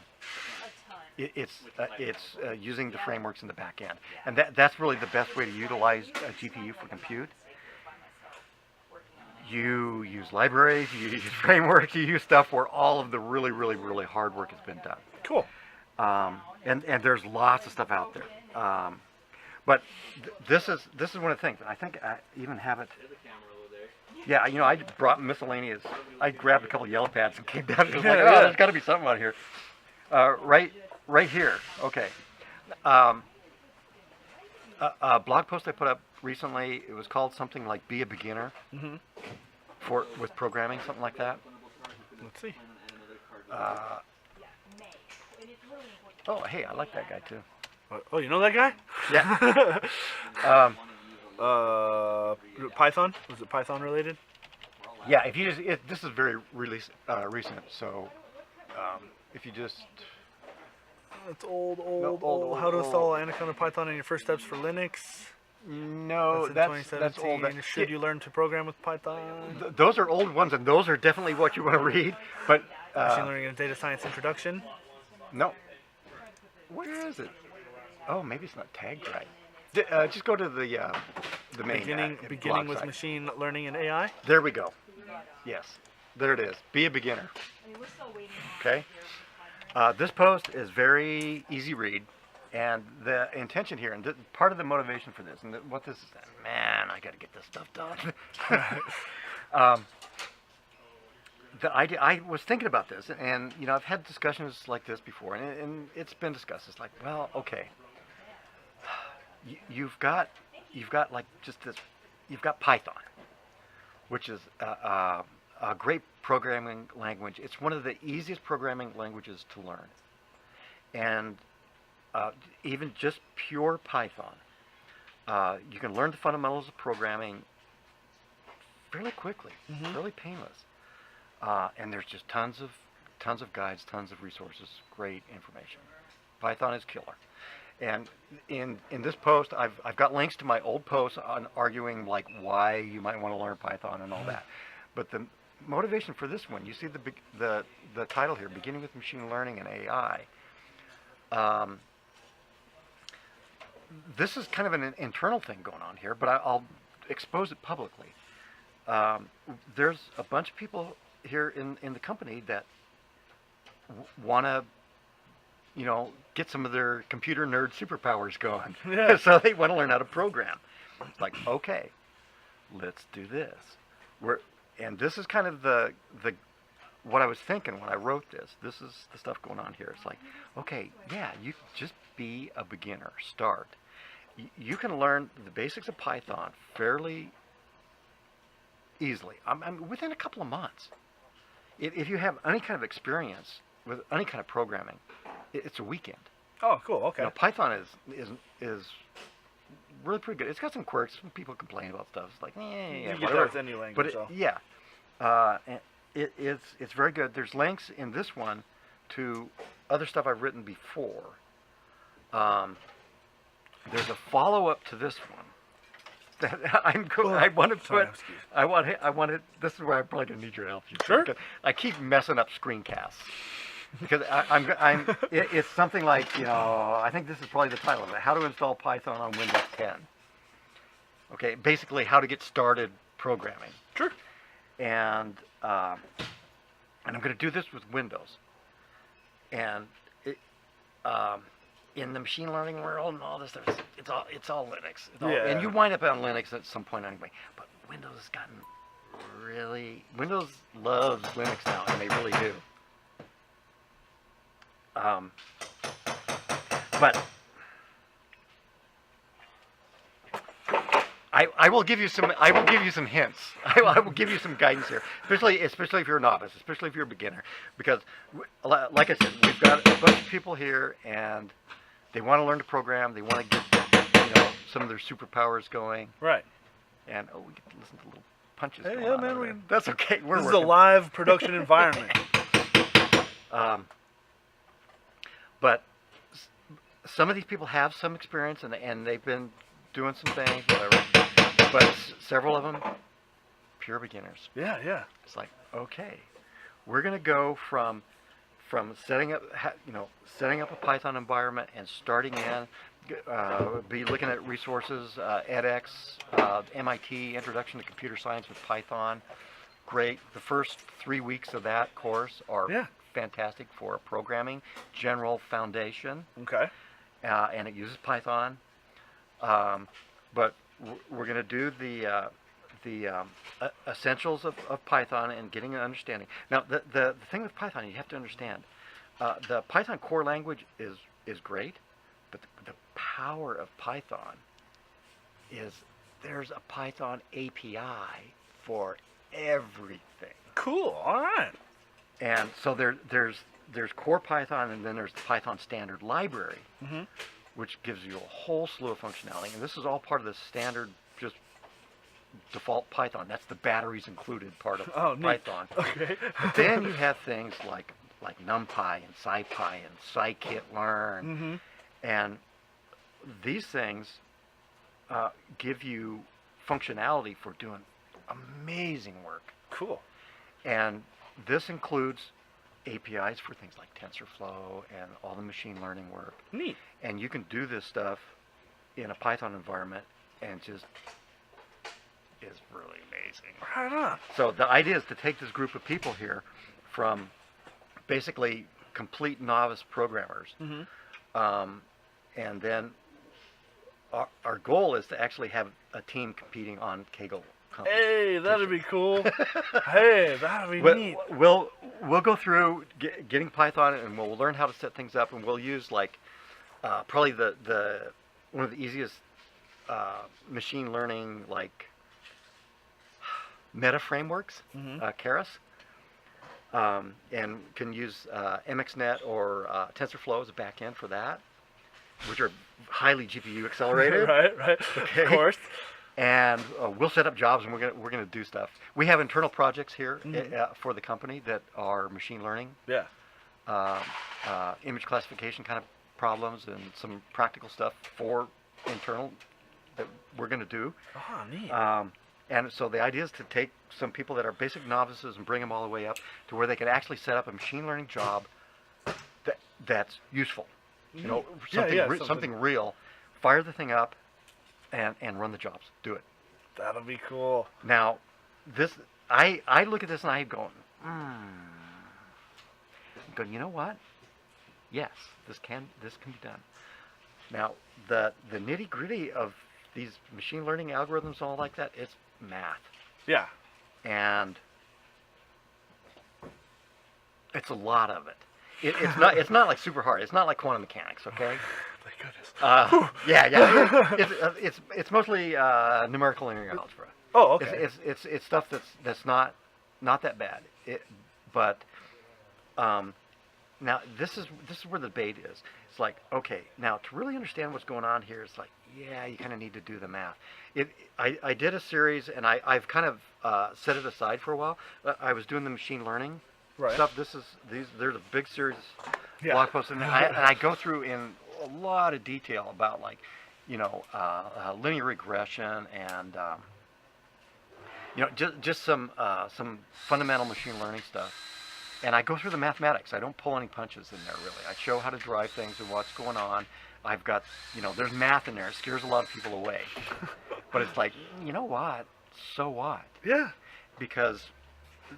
Well, you can't avoid it. I mean, this is for me personally. It's like, okay, I'm going to drive everything and implement it from scratch.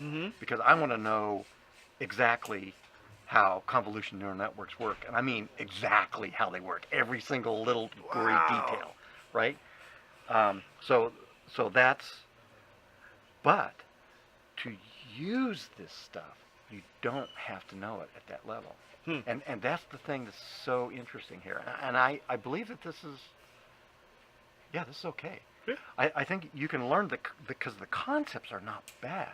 Right. That's one of the beauties of machine learning, deep learning, all this. The ideas and the concepts are simple. And there's frameworks, there's tools that you can use to set this stuff up that are not that complicated to figure out what you're doing. you don't have to know how to build the engine of your car in order to be able to drive it. Right? Sure. Right. So that's kind of the idea here. And so I think that even novices can learn enough basic programming skills to be able to use these frameworks and APIs Yeah. to be able to set up really kind of cool jobs, to be able to set up, Adjustment order to be able to do all core components in stock. all core Neat. components in stock. Awesome. But yeah, I think it's totally possible. It's a bit of an experiment internally, and I'll try. It'll be exposed publicly. Cool. And I'm like 3 weeks behind. Sorry. Because the first thing I was going to do is I'm going through how to set up a programming environment to learn how to program with Windows. Right. Right. Huh. And it totally there's some changes, some things to set up, installing Anaconda Python, getting all this stuff, and just kind of getting yourself off the ground and get started, and so you can go over and do something like that MIT course on edX. Yeah. Cool. That's going to happen. It totally makes sense to do some screencasts in there, but I got to get that Sure. cleaned up. Well, we're just about out of time here. Oh, We man, got about 5 minutes to go. My God. Yeah. Oh. I was going 2 hours. Yep. Man, Yep. what am I gonna- Well, yeah. Okay. Don was concerned he wouldn't have enough to say before we started this. Yeah. So, Well, actually, this is really good. These were things that I really wanted to talk to you about. Mhm. So I wanted to talk about the programming. I want to talk about cloud, and I want to talk about Docker Perfect. and some of the hardware stuff going on. Yeah. And so yeah, man, we All covered, right. we covered a lot of ground here. cool. All right. So Well, I'm happy. Yeah. Well, thanks for stopping by. And like I said before, I want to do this regularly. So, and I imagine over time we'll get a better flow for things and be able to hit particular topics and stuff, and maybe have a QA section at the very end. Yeah, this one was like I said, this one I was like, I'm good. Okay, I'm getting together with Houston. What are we going to talk about? I'm like, well, So and I've also because I've just been so many projects going on. yeah. So It's hard to focus on anything. So this actually really helped me a lot. This was whether you got anything out of it or not, I got a lot out of it. yeah. Because it really helped me to No, talk about it. I think a lot of people, if not just from this particular one, I will cut this up into I think 30-minute chunks. Try and we scrub cut- through and find good spaces Man, to yeah, break use it up, and this will be posted up on YouTube and stuff too. So Nice. Yeah, Yeah, if there's some little gems in there, pull them out. yeah, I think. Um, So I Oh, think this will man. be helpful just for anybody who's interested in hearing you talk about anything. so. So many people. It's so fascinating. Programming, and computing, machine learning, and AI and it's accessible. Everybody can do this. Yeah, it But really is. Man, you go out there. It was way easier in the early days. Yeah. Because things were simpler. Now you go out there and you just go overwhelmed. It can be really overwhelming. So Well, just eat that elephant, man, one bite at a time. You got to start hey, at the bottom. speaking of that, where's that Right, lunch, yeah, I know, man? right? I'm Yeah, hungry. it's like piled up over there on the bench. Oh, okay. I'm gonna. time for So, lunch. so we're gonna call it here, you guys. This is the end of the stream. This has been Dr. Don, our resident PhD, just talking about. This was a little Stuff. freeform this time. It was just science talk and stuff. We covered Docker, the new Volta accelerated stuff on Amazon Web Services, and then right here at the end, just a kind of an intro, how to get started with machine learning. So that was very cool, very interesting. Yeah, and I promise to get that rolling here really quickly. Right on. So there'll be some good stuff to kind of recap next month. So Oh yeah, no doubt. I'll send you another email. That way we'll have all of November to prepare for the beginning of December. Yes, and it may be the same thing like. Yeah, no, and that's okay. That's okay. I But just there'll think be a it'll lot of new stuff. Yeah, it'll be Promise. really interesting. Yeah. So thanks, man, for giving the time. Oh, Houston, I love this, man. Yeah, I love it's a lot talking of with fun. you. It's this, always cool. This is better, way better than anything I do when I'm trying to sit to myself talk to a microphone. Right? It's hard. I understand.